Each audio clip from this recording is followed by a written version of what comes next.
Welcome back. This is the usual Walter and Jack segment, although it's number 2 in the list today. I'd just like to start off by talking a little bit about the homeless situation. To me, homelessness is deliberate. It's being deliberately created by the people who run our country. It's murder. There's absolutely no need for it. Now, when you talk about solving it, of course, it's such a big problem that the solutions become more difficult. But certainly when it started, there was no difficulty. There was no need for it in the first place. There's lots of money in this society. As I mentioned before, the Royal Bank makes $2.5 billion in profit every 3 months now. If 1 billion, or let's say 2 billion, just from that one bank, was taken for 1 year out of their 10 billion in profit, that amount could almost build the amount of housing we need to solve the homeless crisis. It's not a homeless crisis, it's murder. It's the murder of our fellow citizens by the people who run the country. And I think a part of the reason for homelessness is they've just underbuilt the housing supply quite deliberately. I mean, certainly there must be a shortage, or who would be paying these exorbitant prices, because for everybody else, they've pushed the price up. So there's no housing, the people on the bottom, there's nothing for them whatsoever, and everybody else, they're forcing us to pay massively high prices. Huge fortunes are being made. Everybody is, young buyers who are just starting off are being forced into hundreds of thousands of dollars of debt just to buy a roof over their head. And in the end, the economic disaster is going to be massive, and they're going to do it to us. And it's all just another scam. It's terrible, and we've got to do better as a society. And it's too bad that local municipalities are scurrying around trying to pick up the pieces, trying to figure out where they can allow people to put tents. And, you know, it's such a sad state of affairs. Now, the Trudeau government has promised to look into issues like this, and really, although they were talking about the middle class, this is a situation where they really have to focus in on the most vulnerable in our society. And I've always said this, is that the measurement of a civilized society is how we treat the most disadvantaged and people in our society. And a lot of homelessness and stuff is not a permanent condition. It's people just are put into a very bad economic situation due to loss of jobs or poor health or family issues. There's a lot of reasons why people are homeless, and these people deserve our support. We're not that far from standing out on that street ourselves. So, you know, this is so vitally important that we all focus in on this, and I think there's a chance now that if the federal government were to come up with some money, let's face it, and not try to make the municipal taxpayers pick up these tabs, you know, we might have a chance of solving some of these problems. Absolutely. It's got to come from the federal and provincial governments. You wanted to talk a little bit about what's going on in Shawnigan Lake with the deliberate poisoning of their water supply by a Christy Clark government. Anyway, I'm going to hold up this headline and Jack can read it. Water warning brings calls to close landfill. The headline is so confusing. This should be a front page headline that should say, landfill site polluting Shawnigan Lake. Yeah. You know, water warnings are now been issued in Shawnigan Lake. Don't drink the water. But if you read the article, you know, it says Island Health issued a do not use water advisory on Friday due to a suspected overflow of water from the landfill site owned by Cobble Hill Holdings Limited. Okay. And then they go on saying the company has a permit. Now, the Environment Minister, Mary Pollack, faced renewed calls Monday to shut down the landfill for these reasons.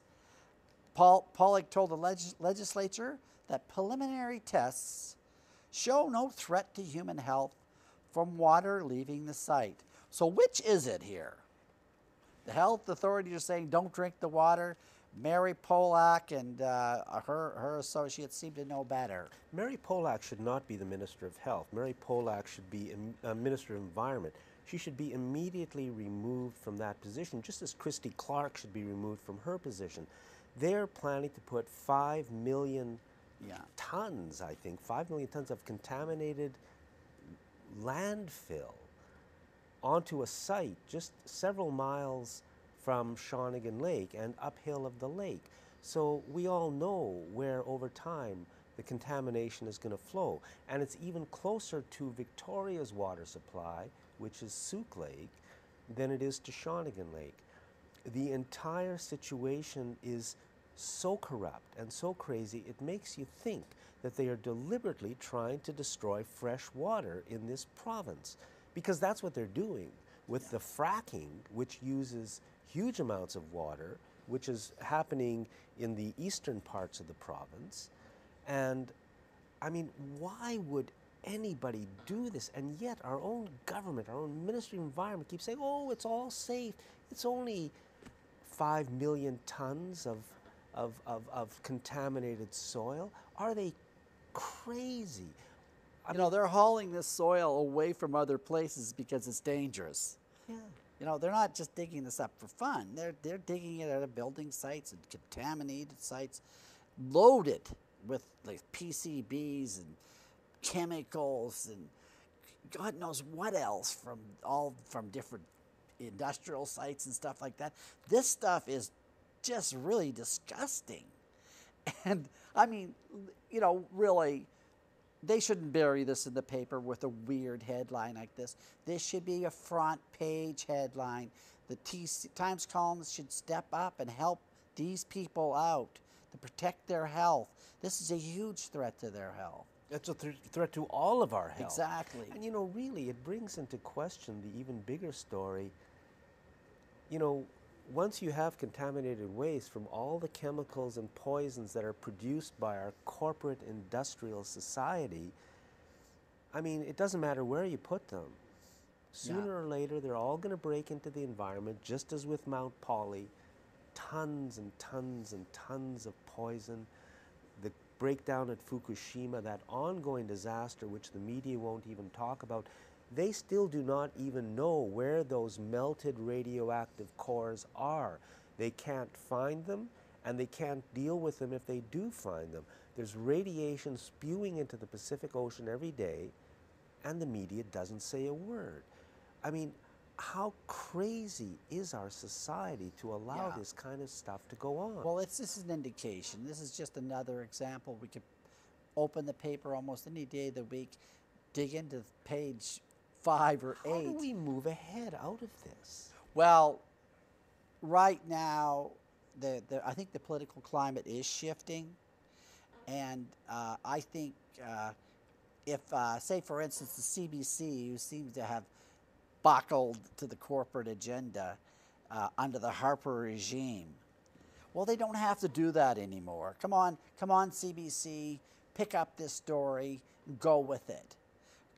Report honestly on this. We just need one news agency to act responsibly. The others might get embarrassed into doing it. But, you know, right now, it doesn't seem to be happening. And, you know, the CBC is pretty pathetic right now, Jack, in the news department. It is really bad. You know, the CBC's running those awful stories about ISIS and racism and all that, and not being hard on these stories. They're really soft around the edges on it. So this is just another indication that there's just no will in the media to report honestly. So how can, because you said there is a political shift, you know, but even more recently there's been another political shift because of the attacks in Paris. Everything has shifted, and I think it's the people who run the world. They don't want a political shift to the left. Oh, absolutely. They want a political shift to the right. And in fact, that is exactly what's happening right now. Europe is being destabilized quite deliberately. The right-wing parties are gaining favor. Right now, I mean, if I look at Europe, you know, especially like even 2 months ago, I'd say that's where the hope for our civil, you know, one hope for us. Because at least in some areas they're progressive. They won't sign the free trade agreements like Canada is always willing to do. They won't let in the genetically contaminated foods. They've had, you know, much better social programs than we have. And I think all of that is now going to be under attack by this destabilization that is being forced into Europe. And it really is scary, because we can do better. We've got to move in better directions in Canada and the United States and Europe and the Middle East, all of us together. We've got to throw off this yoke of these lunatics who run the world and re-democratize and start to get what people really want, which is peace and good government and community. And a safe environment. I mean, like what John was just talking about earlier about the sewage treatment plant.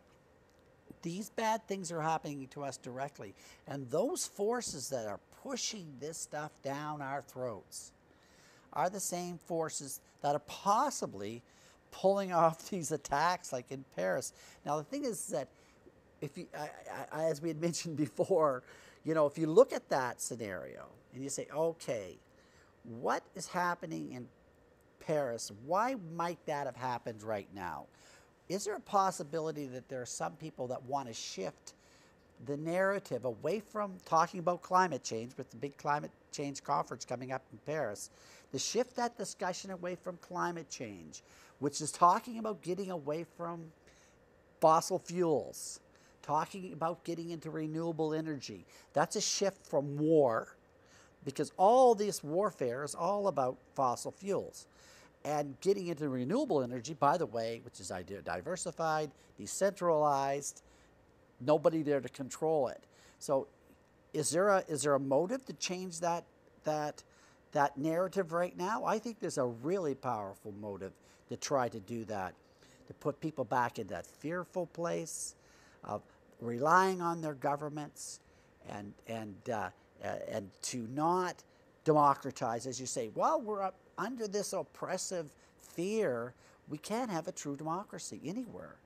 And I think there are strong motives there for these sort of things to happen. I think citizens should be very concerned. You know, and coming back to Victoria, now I just looked in the paper today, Jack, and I just mentioned a couple of headlines, because in the letters to the editor, after the events that have happened here in the last few days, some of the headlines are saying, or the letters are saying, don't bring our fighter jets home yet. Like, Mr. Trudeau, please don't withdraw the fighter jets from Syria.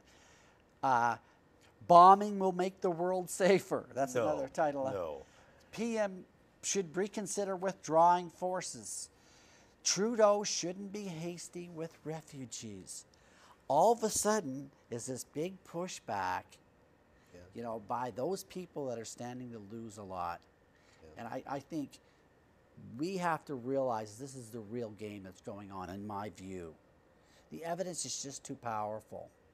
And I hope Trudeau and the people that are going to Paris are resilient and don't buy in.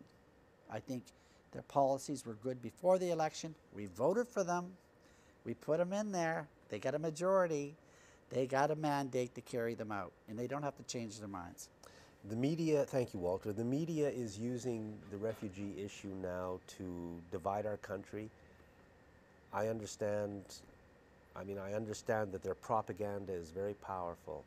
We just have to keep an open mind and seek the truth of what's actually happening on so many fronts and so many issues has got to come through. Thanks, Walter. Always a pleasure, Jack. And thanks for watching this week's Citizens Forum.